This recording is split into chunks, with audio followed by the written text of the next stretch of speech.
May 6th of the year 2021, Kentaro Miura unexpectedly passed away. I was heartbroken upon hearing this news because Berserk was a very important story to me, and it's a series that gave me hope in my darkest days. It's an inspiring tale about a man who keeps going no matter how bad things get. I started this series back in 2016 when a new anime for Berserk came out. I loved Berserk, and I felt I had to release a review of the series explaining my disappointment. Next year rolled around, and I did it again for Berserk 2017. But I have since removed these videos because I felt like they were just a bit too much of an attempt to be like YMS. Anyway, it was also around that time when I decided that, rather than having videos up to complain about Berserk, maybe instead people needed to see why I loved it. And it was at that moment when I started my analysis series, which I have technically been working on since I was 17 years old. Now, I remember back in the day, I would daydream about an eventual end to the series, where I think about what my final conclusion would be about Berserk, and how much it changed my life. See, I knew it would be far-fetched, but at the same time, I really didn't think it would be this soon that we would lose Kentaro Miura. So now I have this thing that I used to daydream about in my lap, the end of Berserk.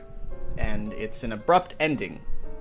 I don't know how to accept it. Now that Miura is gone, things feel really bittersweet. There will never be a piece of media, likely ever, that will move me in the way that Berserk has. But that's the thing. Berserk ended in the most Berserk way it possibly could. Despite the fact that it feels slightly incomplete, the way it ended felt true to the themes of Berserk in a very harsh but fair way. This is the most important story to me, and it is for that reason that I have decided now would be the best time to finish what I started all those years ago. With that, thank you, Kentaro Miura. You were a legend, and I will never forget you.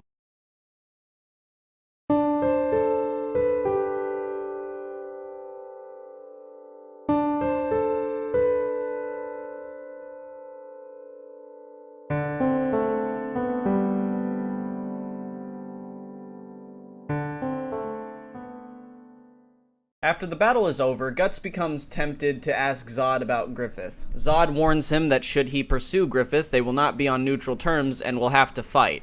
I think it is at this very moment that Guts begins to officially get over Griffith. He still looked plenty determined to get revenge, but it isn't until Serpico steps in that he reconsiders his position. Someone who knows nothing of his story, yet someone he can call a comrade after he lost everything, reminded him what was important. After Zod leaves, the scene is even more amusing in retrospect, given his comrades are extremely confused by the fact that he is not only acquaintances with, but also happens to have an extremely nuanced rivalry with a fucking beast. Then afterwards, he collapsed, insinuating that he stayed up as long as he did just to shit-talk Zod.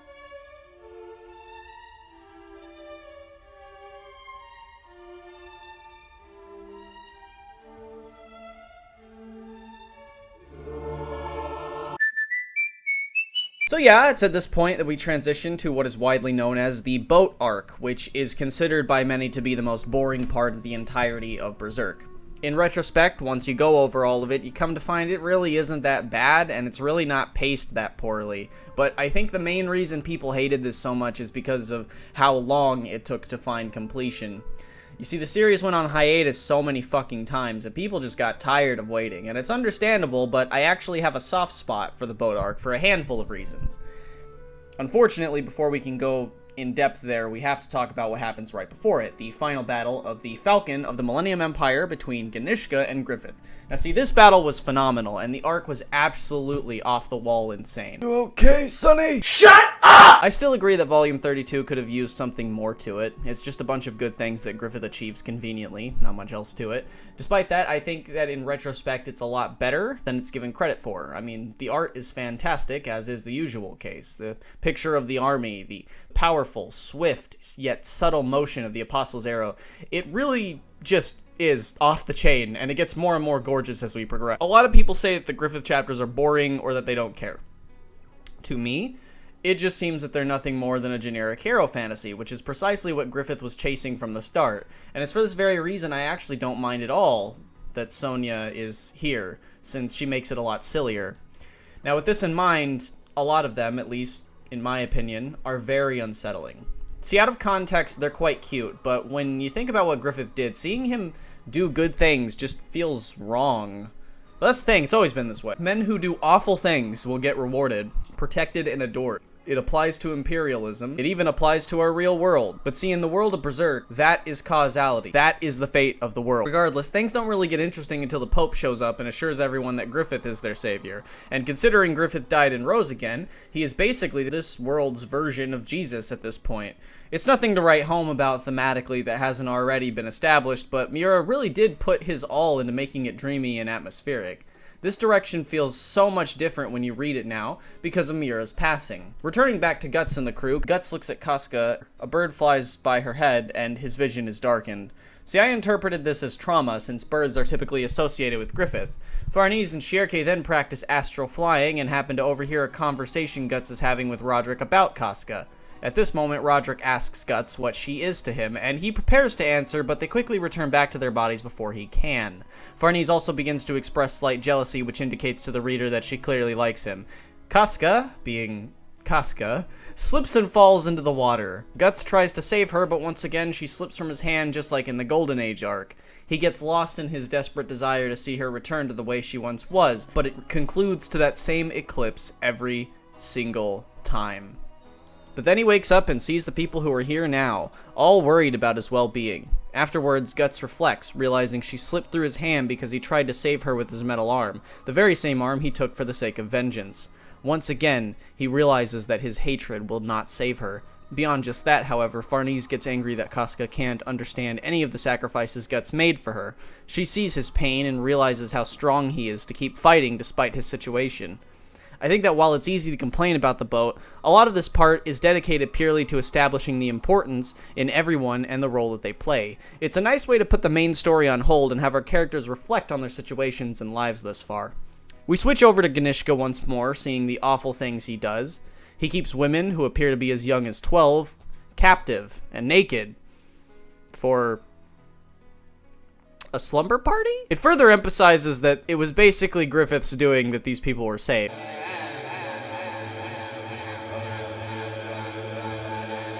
Ganishka's fucking design is tight as fuck. I can't even put into words how much I admire the detail in these gorgeous images. Like, it just be me repeating myself at this point. I am just in awe.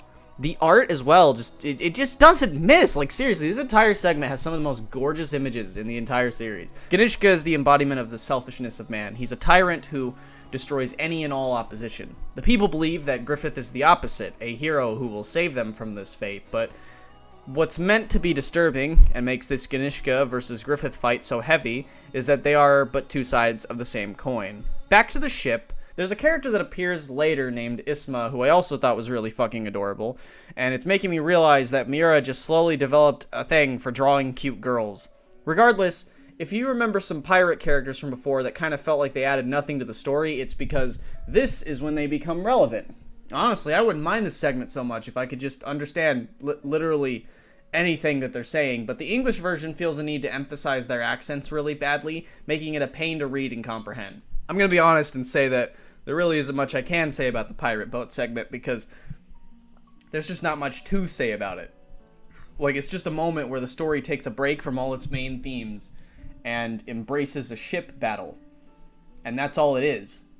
But the reason it gets so much hate from everyone is because of how long it took to finish and the massive number of hiatuses that took place at that time.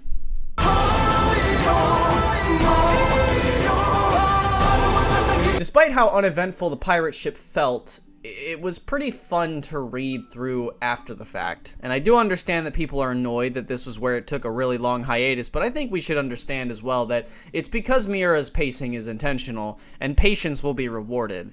Seeing Guts tear the monsters down is still as fun as it's always been, only this time it just leans more on the fantasy elements than it does the dark elements.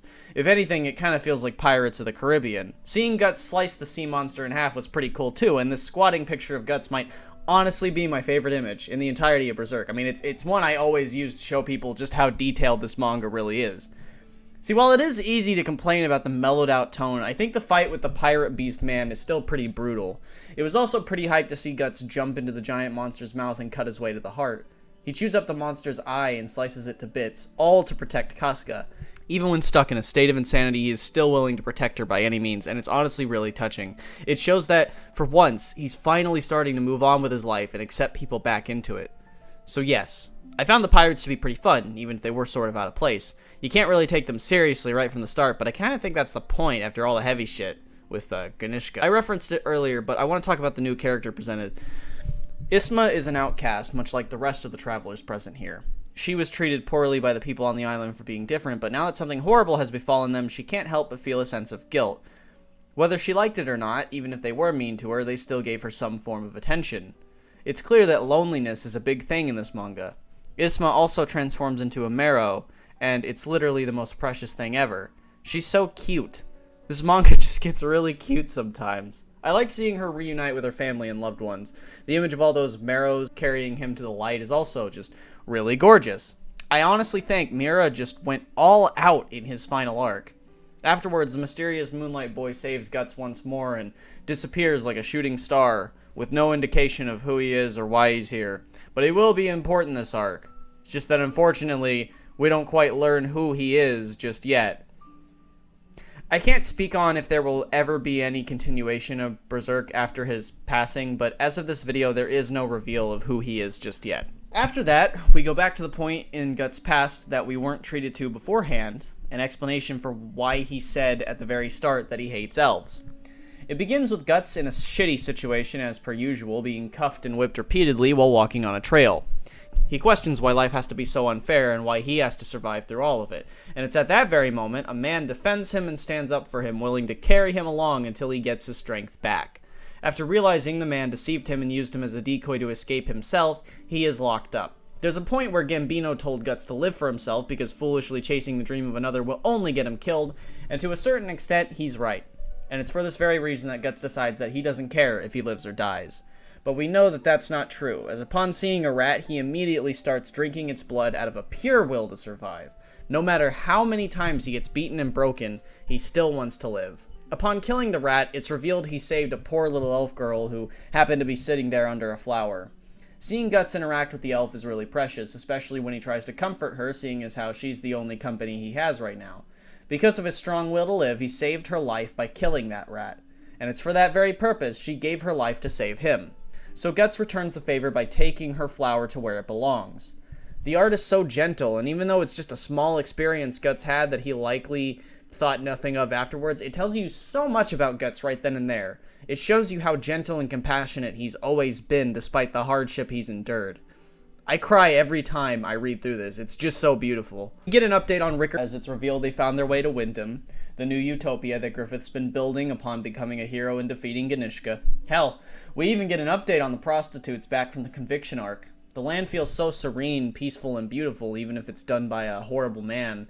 It's a good sight to behold, and it's for this very reason that Rickert feels confused on how he should look at Griffith. He knows that he did something horrible, but he never saw him do it himself and questioned why he was spared that fateful day. On top of that, Griffith established peace between monsters and men, and even opts later to save orphans and give them a home. But despite the things he's done, Rickert isn't swayed. He knows that it cost his comrades and that they've been absent from his life thus far. He knows that it hurt Guts and that it destroyed Casca's ability to function.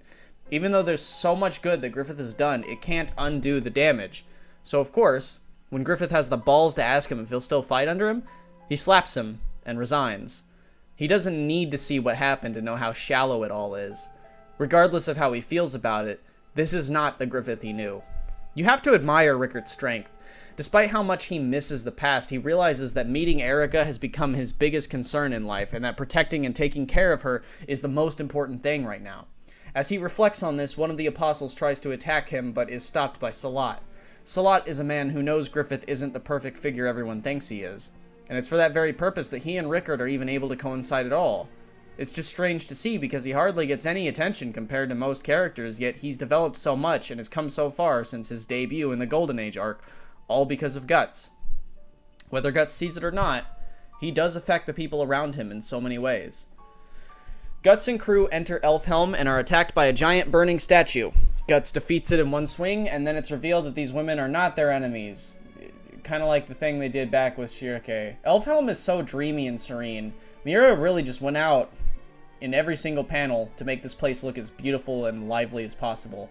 Every single image, our heroes take up such a small part of the page, even the one of Isma getting her face licked by a unicorn. It's all so blissful, and I can't even describe how gorgeous it looks. It takes the fantasy elements to the extreme, feeling like the starting level in some kind of RPG game. But the most beautiful image in the entirety of the arc is definitely one of Guts smiling. It's something you don't see often, but the fact that he can smile is just so beautiful. There are so many points where we see him just sitting, admiring the beauty of the world in peace, and reflecting on his life thus far. Guts talks about Griffith, but does it with such a calm expression on his face. He knows exactly what Griffith intends to do. Griffith was a man with a dream, and is willing to sacrifice anything in his possession to achieve that dream. Like a hawk, he just keeps ascending higher and higher. But that aside, like, I'm out of words. I really am. I can't even describe. Just look at it. Like, look at this. God, every fucking leaf in this image, every curve on this woman's dress, it's so intricate yet so soft and gentle. It's handled with such a delicate attention to detail. You can see that Puck is very at home here, even if he's just been reduced to a comic relief character. It's so adorable seeing him talk so casually to all those beautiful elves and monarchs. Regardless, this is the woman who can bring Casca back to her previous self, and so begins the rebirth of Casca. Farnese and Shirke must go into her psyche, which will be a weird dark dimension full of monsters representing her demons. Kind of like Silent Hill, but not as creepy. It begins with a rather cartoony summary of the manga's humor up until this point, with a very interesting depiction of Mazgus. Things start to get dark as we officially enter Casca's psyche, with the eclipse looming over a barren wasteland. There's nothing left. It was all taken away by Griffith. We see a dog with a severed limb carrying the weight of a coffin on his shoulders. The dog is the first domesticated animal and is symbolically associated with loyalty and vigilance, often acting as a guardian or a protector. Therefore, it makes total sense why Guts is depicted as one. The coffin he's carrying is likely a way of enforcing that up until this point, he's had to carry the weight of all those deaths. Once they do open the coffin, they see a crumbling, empty shell of Casca, but deep inside of it is a cute and small piece of Casca's self, still fighting, still surviving. We see the bonfire of dreams from Casca's perspective, and if you actually take the panel from Guts' perspective and compare, you see that the two interpreted the situation very differently. To Guts, it was just a cute, harmless joke he threw out to tease her, but to her, it meant the world. It meant so much to her, even if she wasn't willing to admit it at the time. Farnese and Shirke also discover that Casca was his lover, but rather than feeling selfish jealousy, they realize that both of them have been through so much together. They're here to help him, and it's for this reason that they keep pursuing onward. That said, I think the slow and subtle buildup of the dark grittiness as we get closer and closer to the eclipse is really great.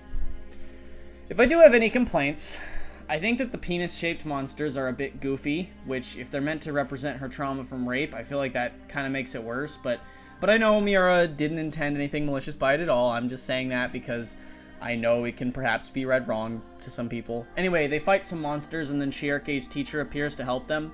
And while it's probably cheesy to have Shirke's teacher appear, I think it's meant to explain that despite the eclipse and everything Guts has dealt with, Shirke, in some way anyway, knows what it's like to lose everything. Perhaps not on as harsh of a level, but it's why she's here for him. The same for Farnese. She realizes that Casca is afraid of opening up again, and it's for that reason that they can mend her soul back together and restore her once again to her former self. Casca looks absolutely adorable with the twinkling light as well as her crying face. I was just seriously bawling when I saw this. The incredible, bright, glimmering light of all those memories as she gains a beautiful new dress and begins walking. Miura really wanted to go all out for this chapter. I mean, just look at the falling leaves and sunlight peeking through the limbs as Casca goes to reunite with Guts. And now, there he stands, surrounded by brightness as we finally get a chance to see the moment we've been waiting for since the eclipse. But then something isn't quite right. We're treated to what is probably my second favorite image, yet another depiction of the eclipse, and the memories come flooding back. I do remember feeling like this Griffith chapter coming next was obnoxious during the time, but in retrospect I feel like it's the best possible way to leave the viewer on a cliffhanger. If he had intent for Griffith, then I'm sure it's necessary that he continues to develop both of them. Unfortunately, because it hasn't really been continued yet, I don't know where that direction is, and therefore have very little to say about his parts just yet. Regardless, Griffith supports Charlotte's plan to make a home for orphan children despite the collapse of their economy. It makes a lot of sense, seeing as he's an orphan himself, and not only that, considering he used Guts and Casca's child's body as a vessel, he probably holds a lot of sympathy for children who are lost and don't have parents. It is then at that point, after having had sex with Charlotte again, he sits in his window just like back then. He looks at his hair and sees that it is slightly darkened, talks about vaguely how the night will be, and disappears. So I thought this was an implication that he was the Moonlight Boy, which is honestly the most genius fucking idea for the story. It's the only plausible and realistic way to feasibly defeat Griffith, and on top of that, it would be incredibly dramatic, as that would be Guts not only killing his old friend, but his son too. Likely, there was going to be some sort of scene in the future where Guts would have the chance to kill him, but then would be reluctant, and then officially at that point would get over his revenge of Griffith, or I don't know. I really have no idea where the story was going to go after this. In any case, the next chapter ripped my heart out, as it's revealed that Casca is fine, but she cannot be near Guts, and we finally learn what the Skull Knight meant when he said that Guts' wish might not be hers.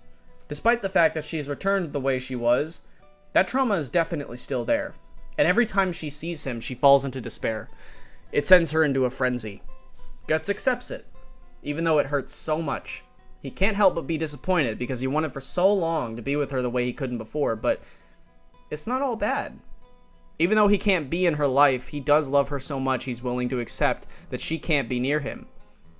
This is something that he wouldn't have been able to do had he not met Farnese and the rest of the gang. We learn as well that Skull Knight was a struggler much like Guts, almost a parallel of sorts, and it would seem a lot of my theorizing from the conviction analysis was correct. He serves as a warning of what will happen to them if they aren't careful. Despite that, we're really only shown a glimpse of the past with no real context. In the end, Guts reunites with the Moonchild, and well, that's where Miura passed away. That's it. As of right now, this is the final panel of Berserk. It might seem a tad disappointing upon initial reading, but I honestly don't think it's that bad of a send-off given most things. If Miura had died sooner, I might have been even more disappointed, but it's not a bad place to end things off. Chapter 363 of Berserk has Guts and his friends continuing their journey through Elfhelm, having previously managed to recover Casca's memories and personality, which had been lost following the events of the eclipse. As Skull Knight continues to talk about the past, he comes into contact with Danon as he visits the grave of his lost love. Despite how vague the details of his story are, we get an ending to the tragic tale of Skull Knight, and while we might never know all the details of how this grim figure came to be the character we know today, his words speak a lot about who he is.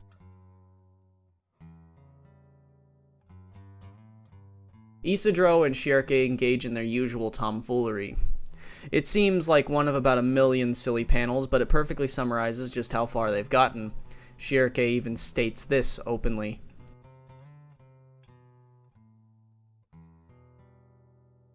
We might still have several questions about her role in the story, but it seems she's found peace here. Guts is one of the most complex characters in fiction. Up until now, there's been so much to his development and growth as a person through all of the struggles he went through. It's at this moment he has given his final words of the manga as well.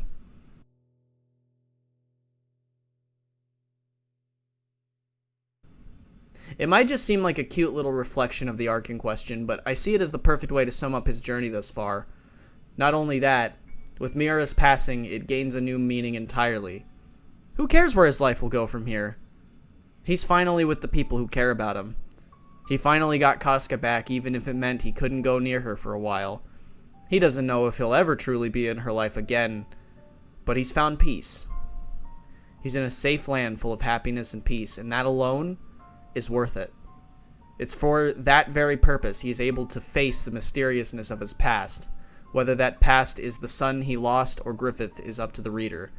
He's able to face it with a neutral expression on his face now, because he did what he had to do to survive, and he made it. Berserk is an intricate story. It's a beautiful story. One of the things I admire the most is just how dedicated it is to telling Guts' story. I mean, it will change genres to fit the current state in Guts' life. That's how dedicated Miura is to this character. There's no telling if any assistant or people from Miura's studio will ever pick the series back up. If it does, I probably will continue this series, but because I have no idea whether it will continue or not, I'm just going to title this the finale of the series for now and compile them all up into a big video.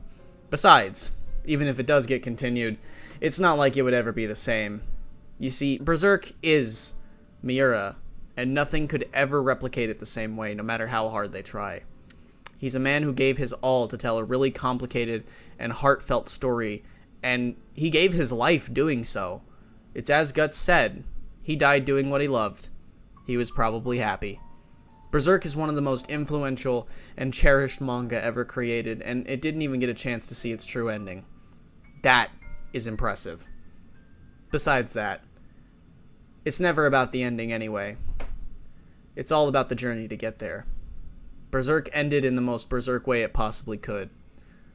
Life doesn't go the way you want, but happiness is about caring for those that you love.